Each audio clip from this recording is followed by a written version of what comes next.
to leave. I just want to, talk about this thing and see if we can't make it more fair. Of course, they wouldn't change, because if they changed, they wouldn't really exist. He was a high thinker and a guy that was always 30 steps ahead of whatever the curve was. One time when I was with him privately, he said, "You know what the elevator is, right?" No. I said, "No, what's the elevator?" He said, "Well, the elevator is the devil."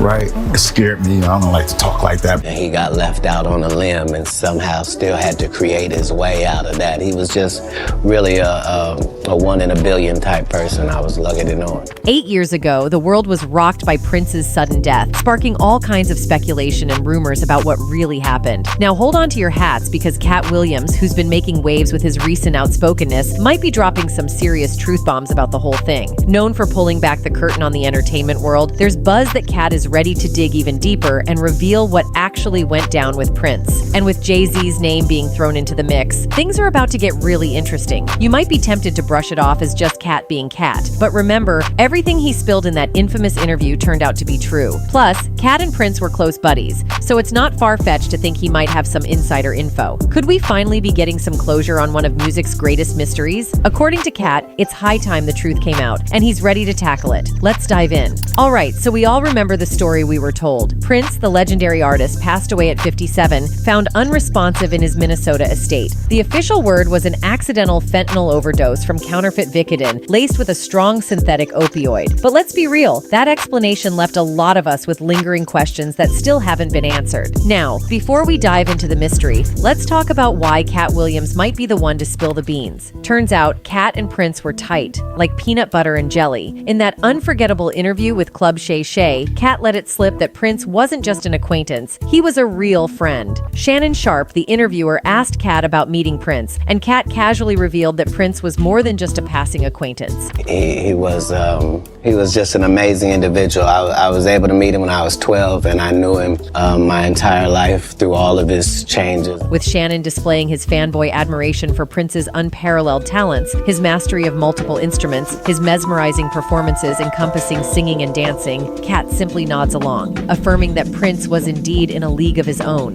He goes further, hinting at the depth of their bond by suggesting he knew Prince his entire life. Katt spills the beans on their profound connection, sharing glimpses of their discussions on everything from lyrics and music to women and cars. Yes, apparently, Prince's car collection is not just about vehicles. It's intertwined with stories, and Katt Williams is part of that narrative. They were in sync on the essentials: musical genius, appreciation for the ladies, and naturally, a love for those sweet rides. Katt even hints at how they supported each other through various challenges, especially in navigating the harsh realities of the music business. Because we share certain things. Our connection was lyrics, musical lyrics, women, and cars. So when Katt Williams hints that he knows the real story behind Prince's departure, it's not just some random speculation. He's someone who was there, who shared more than a few laughs with the Purple One. In a 2022 interview with Arsenio Hall, Katt revealed how Prince inspired him, spending 5 cool years as a rapper before switching to comedy. It all started after a meetup with Prince at the tender age of 12 in Dayton, Ohio, where Prince was performing at the University of Dayton Arena. According to Katt, this encounter marked the beginning of a lifelong connection, with Prince serving as a guiding force. He even credits the legendary singer for boosting his self-esteem, attributing his confident swagger to Prince's influence. I met Prince when I was 12. Where did you meet Prince when you were 12? In Dayton, after he performed at UD Arena. Yeah, I mean, I knew him my whole life. In his trademark style, Katt drops some wisdom about Prince being a high thinker, always steps ahead of the curve. While we all know Prince was a musical genius, playing more instruments than most of us can name, here's the kicker. Katt suggests that Prince also imparted lessons about embracing one's uniqueness. But he let me know that you could be short and light-skinned with long hair, and people could make fun of you, but as long as women loved you. Now, let's venture into the unsettling territory. Some fans are connecting the dots between Katt's statement about Prince always being 30 steps ahead and the cryptic remarks Prince made before his passing. They're piecing together theories suggesting that maybe Katt knew something Prince did, something sinister. There's speculation swirling around, hinting at potential plots against Prince. You know how Prince was notorious for dropping cryptic lines, and some believe he might have confided in Katt. Let's delve deep into the rabbit hole of theories surrounding Prince's death, because some individuals out there believe the official reports are nothing but a pile of lies. 1990s, Prince's insights into Hollywood took on a more ominous tone when he tragically passed away in an elevator. The circumstances surrounding his death in an elevator were particularly eerie, especially given Prince's known apprehensions about elevators. As depicted in a video from E.T., Prince's friend L.A. Reid discussed the unsettling discovery of Prince's lifeless body in an elevator. According to Reid, Prince had a strange fear of elevators, which makes his passing in one seem even more suspicious. One time when I was with him privately, he said, "You know what the elevator is, right?" No. I said, "No, what's the elevator?" He said, "Well, the elevator is the devil." According to E.T., Louisiana, Reid shared Prince's aversion to elevators. Prince believed elevators were sinister, often referring to them as instruments of the devil. This perspective was encapsulated in his 1984 song, Let's Go Crazy. In the song's lyrics, Prince likened elevators to malevolent forces trying to bring a person down. He sang about the struggle to ascend by pressing a higher floor button, symbolizing his defiance against the negative influence he associated with elevators. He sings, "And if the elevator tries to bring you down, go crazy, punch a higher floor. If you don't like the world you're living in, take a look around you. At least you got friends. You see, I called my old lady. For a friendly word, she picked up the phone, dropped it on the floor. Is all I heard. Are we gonna let the elevator bring us down? Oh no, let's go." Reid recounted a conversation he had with Prince about his feelings on elevators. This discussion left Reid uncomfortable as it delved into the topic of the devil, something he was uneasy discussing. The news of Prince's lifeless discovery in an elevator on the first floor of Paisley Park, his residence and studio, deeply perturbed Reid, given the context of their previous conversation. Reid recalled, "One time when I was with him privately, he said, 'You know what the elevator is, right?' I said, 'No. What's the elevator?' He said, 'Well, the elevator is the devil.' It scared me. I don't like to talk like that, but he said that. So, for me, it was really haunting when I read that he was found in an elevator. This triggered public speculation, as many believe it might connect to him being outspoken against the industry. Prince undeniably stands as one of the most influential musicians in history, with a remarkable career spanning more than 4 decades. His legendary status in the music industry is underscored by the extraordinary achievement of selling over 100 million records worldwide, a distinction attained by only a select few. Prince's global influence is immeasurable, and although he is primarily celebrated for his music, he also made significant forays into the realm of film. Blue animals strike curious poses. Prince's versatility as an artist went beyond just his music. It extended to his image, where he achieved an iconic status by embracing androgyny, challenging traditional gender norms, and breaking free from racial stereotypes. His bands often featured talented female members, and he continuously championed women within the music industry throughout his illustrious career. However, his dedication to women's empowerment also sparked a range of rumors and speculations, which ultimately added to his growing disillusionment with the industry. Don't be fooled by the internet.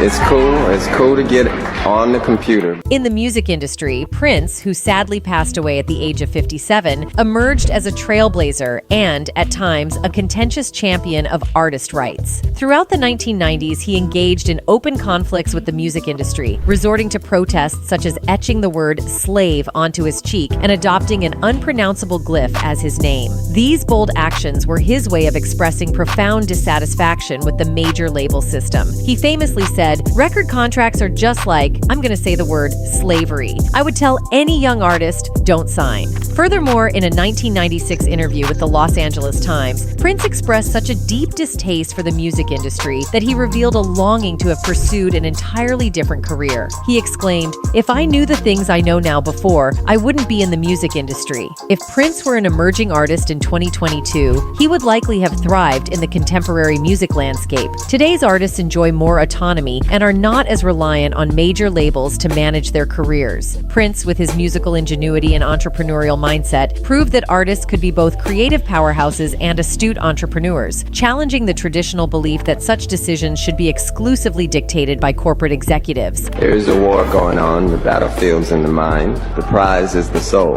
When we think of Prince, we envision a versatile genius, skilled at composing, producing, mastering various musical instruments, and possessing dance moves that rivaled even his backing performers. Elevating Prince to the forefront of our consciousness, we unmistakably associate him with sensuality, evident through his overtly provocative style. His music becomes synonymous with intimate, bedroom-friendly melodies, and we perceive the man, in his own renowned words, as an individual of immense allure and magnetism. Mainly I sensed a great deal of negativity and entropy in the music.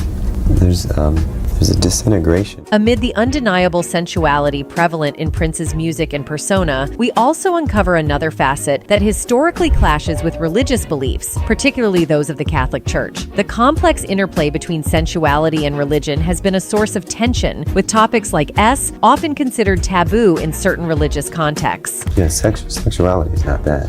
Talking about sexuality is very spiritual in nature, and that's a God-given gift too. Despite his undeniable sensuality, Prince maintained an unwavering faith in God. "I like to believe my inspiration comes from God. I've always known God is my creator. Without him, nothing works," he once affirmed. Prince's faith may have been deeply rooted in his early life, which was marked by a miraculous event. He was born epileptic, yet miraculously his condition was cured. As a child, Prince reportedly confided in his mother, suggesting that an angel had foretold his healing, though Prince himself has occasionally expressed uncertainty about recalling this specific conversation with his mother. My mother told me one day I walked into her and said, "Mom, I'm not going to be sick anymore." She said, "Why?" And I said, "Because an angel told me so." Prince was initially raised as a Seventh-day Adventist, but later embraced the faith of Jehovah's Witnesses. Both of these religions are sometimes considered to be on the fringes of mainstream Christianity. Nevertheless, Prince's unwavering belief in God remains undeniable, particularly when we delve into the themes present in his music. One particular track where Prince's faith in Christ is evident is the opener of 1984's Purple Rain, which begins with the sermon-like line, "Dearly beloved, we are gathered here today to get through this thing called life," accompanied by a funeral procession-esque organ solo. In 1997, Prince disclosed that the track served as a metaphor symbolizing the conflict between Christ and Satan. However, it was presented as a metaphor rather than a direct and overt reference to his faith. This approach was likely due to radio stations' reluctance to promote songs with explicit religious themes. As I wrote it, Let's Go Crazy was about God and the de-elevation of sin, Prince said. But the problem was that religion as a subject is taboo in pop music. People think that the records they release have got to be hip, but what I need to do is to tell the truth. I had to change those words up, but the elevator was Satan. I had to change the words up because you couldn't say God on the radio. And Let's Go Crazy was God to me. It was stay happy, stay focused, and you can beat the elevator. Are we gonna let the elevator bring us down? Oh no, let's go. Prince ingeniously navigated the radio censorship restrictions to convey his pastor-like wisdom on the transformative role God can play in our lives when embraced. Notably, the track re-entered the Billboard Hot 100 charts after Prince's untimely death in 2016, surging as high as number 26 just 3 weeks following his passing. Things like that is kind of like a black hole,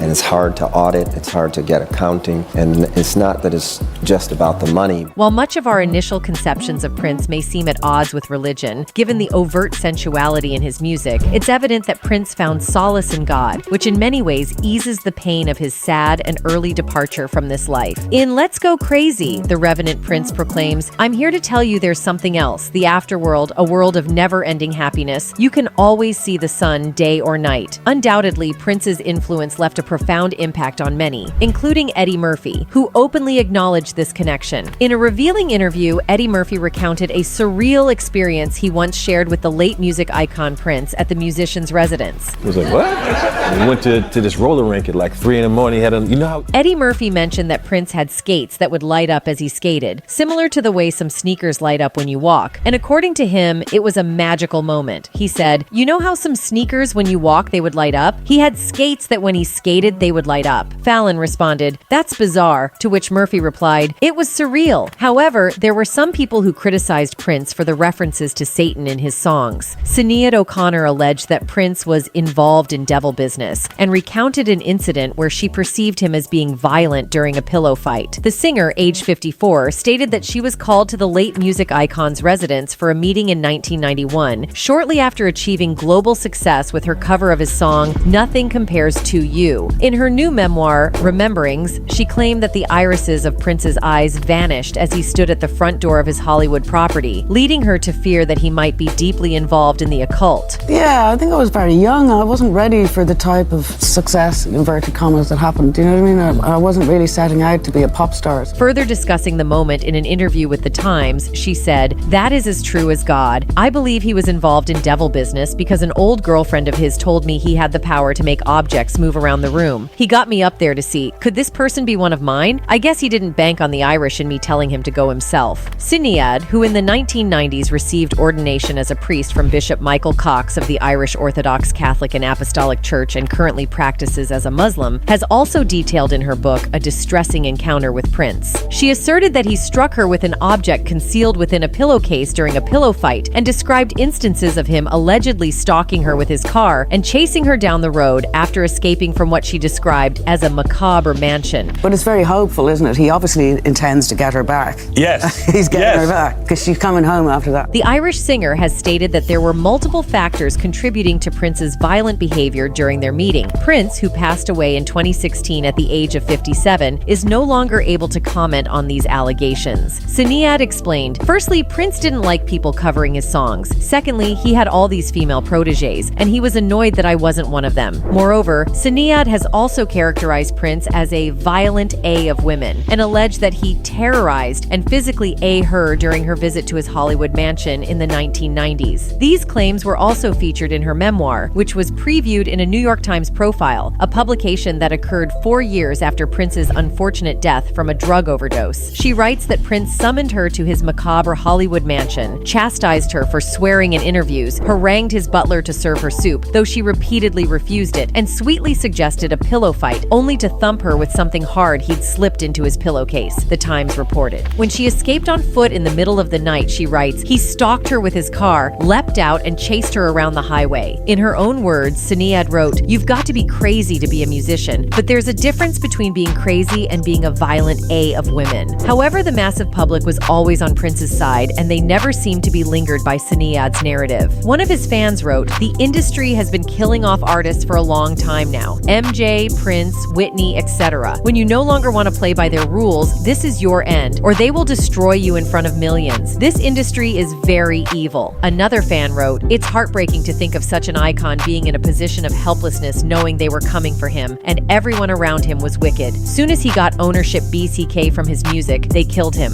One other fan penned his emotions as before he died, "I watched him in an interview where he said that G. Washington was not the first US president, that there was 8 other presidents before him, and like he said, I don't know about you, but I get a bit pissed off when people lie to me. Yeah, I get pissed too." His untimely demise really left the audience in shock and many questions unanswered. In addition to the official conspiracy theories surrounding Prince's death, such as TMZ's suggestion of a drug overdose and the National Enquirer's mention of AIDS, the internet has given rise to various speculations about the circumstances of the musical genius's passing. Some even pointed out curious connections, like The Simpsons supposedly predicting Prince's death. Prince playing second fiddle to Michael Jackson, and perhaps that had something to do with the fact that the episode never got made. In the 19th Treehouse of Horror episode of The Simpsons, there's a segment where Homer Simpson offends a bunch of celebs, including Prince, using his iconic guitar shape. Some folks have gone down the conspiracy rabbit hole, saying this is evidence that The Simpsons had some crystal ball action going on, predicting Prince's death years before it happened. And yep,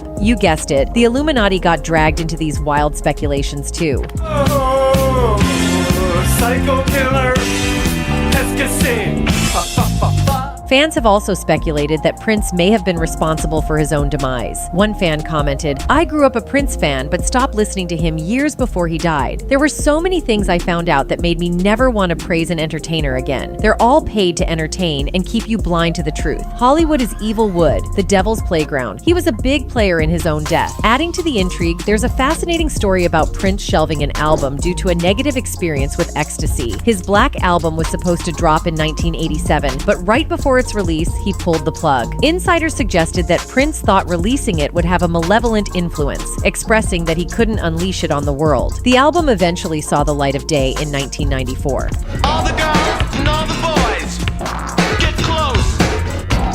Have no fear. Prince's enigmatic nature and statements have led some people to believe that he may have predicted his own death. His brief and somewhat awkward interaction with social media included his last Instagram post just before his passing. This post featured a picture of him along with the since-deleted message, "Just when you thought you were safe." Given Prince's tendency for mysterious pronouncements, some more conspiracy-minded individuals on the internet have interpreted this message to suggest that he might have had a premonition or sense that he was in some form of danger. However, such interpretations are speculative and not based on concrete evidence. One of his friends, Maya Washington, said, "Before you meet him, you have the idea of him being this thing. He's untouchable, he's a unicorn, he's a metaplanet. So the first thing I was taken aback by, and a lot of people are taken aback by, is his size. Because I'm short, I'm 5'3", and he's shorter than me, but that aside, he is a unicorn. He's somehow floating when he's talking." Some individuals have suggested that Prince may have predicted his own death during his final public appearance at a party held at Paisley Park, shortly after receiving treatment for an overdose and just days before his passing. According to reports, Prince told those in attendance, "Wait a few days before you waste any prayers." This statement has led to speculation and interpretations that he might have had a foreboding sense of his impending death. However, it's important to note that such interpretations are based on the circumstances surrounding his final days and remain speculative. He left everything on the stage. He gave us his all. He did around 4 encores. And he was dead after some time. Music legend Prince died after taking what he thought was Vicodin, but was actually a counterfeit painkiller that was laced with fentanyl, a Minnesota prosecutor said in announcing that he would not be filing criminal charges in Prince's death. In all likelihood, Prince had no idea he was taking a counterfeit pill that could kill him, Carver County Attorney Mark Metz said at a news conference in Chaska. Others around Prince also likely did not know that the pills were counterfeit containing fentanyl. Despite an intensive investigation, there is no reliable evidence showing how Prince obtained the counterfeit Vicodin laced with fentanyl, or who was involved in procuring those pills, Metz said. This has compounded the shock and sorrow of his departure for his fans, still wondering why he died of an opioid overdose, and why his multi-million-dollar estate is still such a mess. Contradictions and seeming inconsistencies are part and parcel of Prince's whole story. Nothing is simple or self-evident, says Alex Hahn, a Boston lawyer, Prince fan and co-author of The Rise of Prince, 1958 to 1988. With someone like Elvis Presley or Kurt Cobain or Amy Winehouse, there is an unambiguous picture of physical or psychological deterioration as part of Substance A. Prince died of an overdose, but he doesn't have these other signs in common with them. Moreover, Frank Wheaton, a lawyer who, up until last month, represented one of Prince's siblings and presumed heirs, one of an army of lawyers involved in the case, says, "There's a lot of mystery, a lot of information behind the curtain, and reportedly Katt did not delay in connecting it with Jay-Z. He persistently voiced his apprehensions about an unjust system, challenging the established norms. In his unyielding journey, he managed to carve out a distinct place for himself in the industry. Notably, he unveiled a facet that adds to Jay-Z's current authority and sway, a connection with numerology that largely contributes to his pervasive power. According to Kanye, Jay-Z has shown significant interest in the occult and have been linked to human sacrifices in the past. Kanye West's close bond with them was once considered among Hollywood's strongest connections. Their friendship seemed genuine, leading us to believe it would last indefinitely. However, this perception was shattered. Kanye's words were direct. He asserted that not only his mother, but also others had been sacrificed, and yet a veil of silence shrouds this alleged dark group. Those who resist control reportedly experience trauma or disappear. Known for his candid expressions, Kanye remains unafraid to voice his thoughts, whether they pertain to anti-Semitism or uncovering instances of human sacrifices. This our culture now.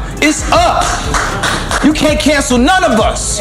It's up, boy! In addition, Kanye asserted his immunity to control by Hollywood's higher-ups due to his lack of involvement in any harmful acts. However, he proceeded to outline a roster of individuals who could be influenced, prompting us to infer that he might be alluding to those associated with the Illuminati and who have a history of causing harm to innocent lives. It appears increasingly clear that Prince was not overly preoccupied with the workings of the physical world or what would transpire after his transcendence. Perhaps he had a deep-seated confidence that his legacy was firmly established through his life's accomplishments, and he was content to leave the unfolding of events to fate as he embarked on his journey to the great beyond. That's it for today. See you in the next video. Until then, goodbye.